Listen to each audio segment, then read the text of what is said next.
Assalamualaikum warahmatullahi wabarakatuh. Nama saya Putri Anggraini Puspita Dewi, NIM E2019-3165. Di sini saya akan menjelaskan sedikit tentang peran pemerintah dalam memajukan UMKM. Saat sudah terbentuk, dalam mengelolanya, pemerintah juga hadir memberikan penyederhanaan administrasi perpajakan.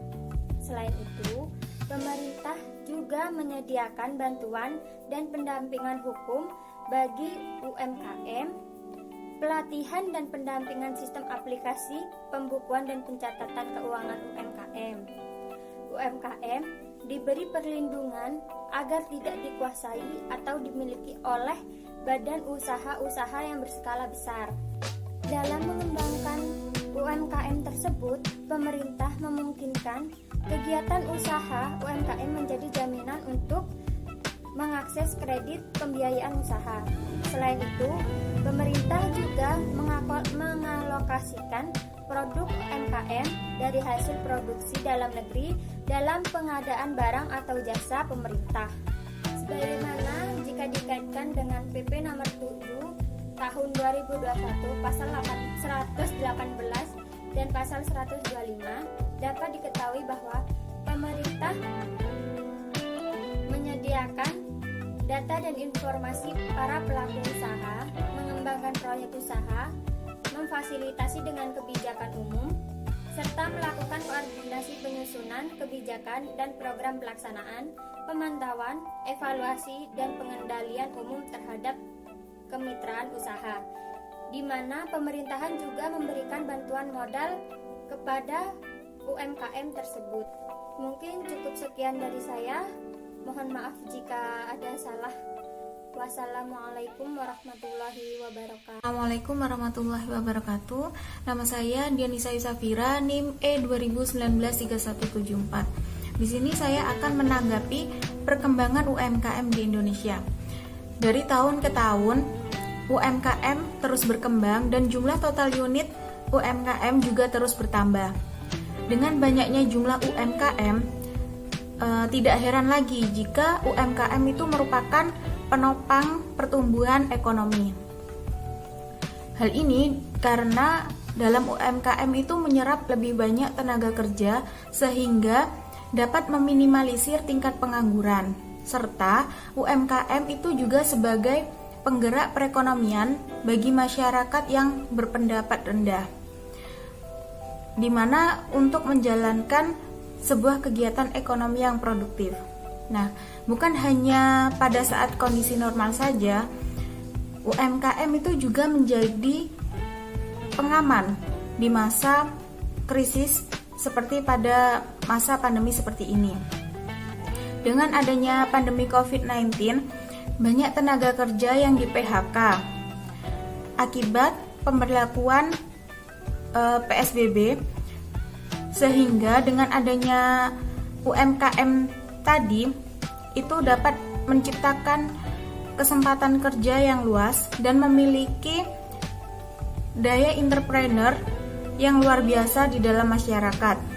Selain itu, dalam menjalankan UMKM itu juga tidak bergantung pada modal yang besar.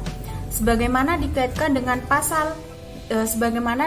dengan PP nomor 7 tahun 2021 halaman 25 pasal 35 ayat 1, dapat diketahui bahwa usaha mikro, kecil, menengah dikelompokkan berdasarkan atas kriteria modal usaha atau hasil usaha tahunan, di mana pada kriteria modal usaha tercantum pada pasal 35 ayat 3 dan kriteria hasil usaha tahunan tercantum pada pasal 35 ayat 5.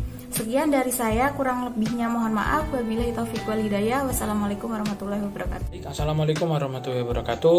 Jadi nama saya Alvan Kurniawan, NIM E 2019-3164. Jadi di sini saya akan menjelaskan tentang atau mempresentasikan mengapa UMKM di Indonesia itu lambat. Baik, kita langsung saja ke pembahasan.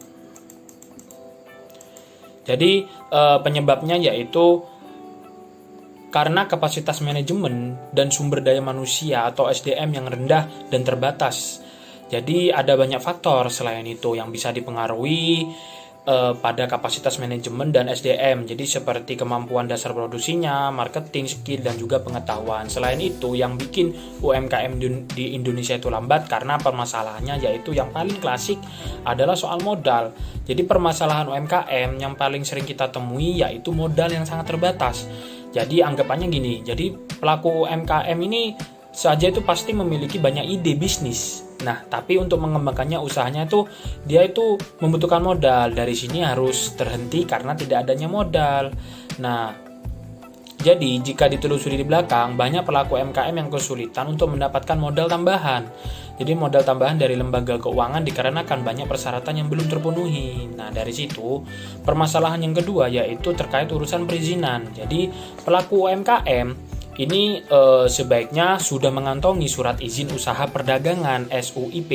Karena ketika si pelaku UMKM ini memiliki ide cemerlang dan mau mengembangkan usahanya, dia itu akan lebih dipermudah ketika pelaku UMKM ini mengajukan modal. Bahwasanya di sini sudah dijelaskan pada pasal 7 PP nomor 7 tahun 2021. Jadi maksudnya itu tindak lanjut yang dimaksud bahwa undang-undang ini yaitu tentang kemudahan, perlindungan dan pemberdayaan koperasi dan UMKM.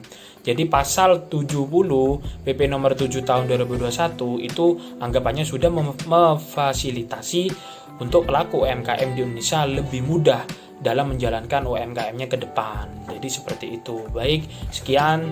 Terima kasih. Wassalamualaikum warahmatullahi wabarakatuh. Assalamualaikum warahmatullahi wabarakatuh. Perkenalkan, nama saya Muhammad Syarul Ihzam, NIM E 2019-3158. Di sini saya akan menjelaskan pengertian UMKM. Kepanjangan dari UMKM adalah usaha mikro, kecil, dan menengah.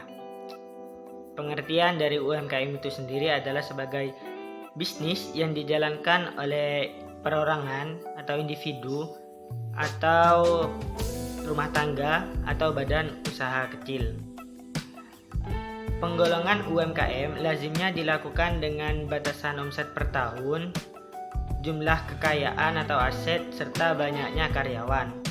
Juga pemerintah telah menetapkan pengertian dan kriteria UMKM pada Undang-Undang Nomor 20 Tahun 2008. Dan jika kita melihat pada lingkungan sekitar, ada sebagian UMKM yang memiliki lapak sendiri dan ada yang tidak atau menyewa. Ada juga UMKM yang mendapat bantuan modal dari pemerintah dan juga ada yang tidak mendapatkan bantuan modal.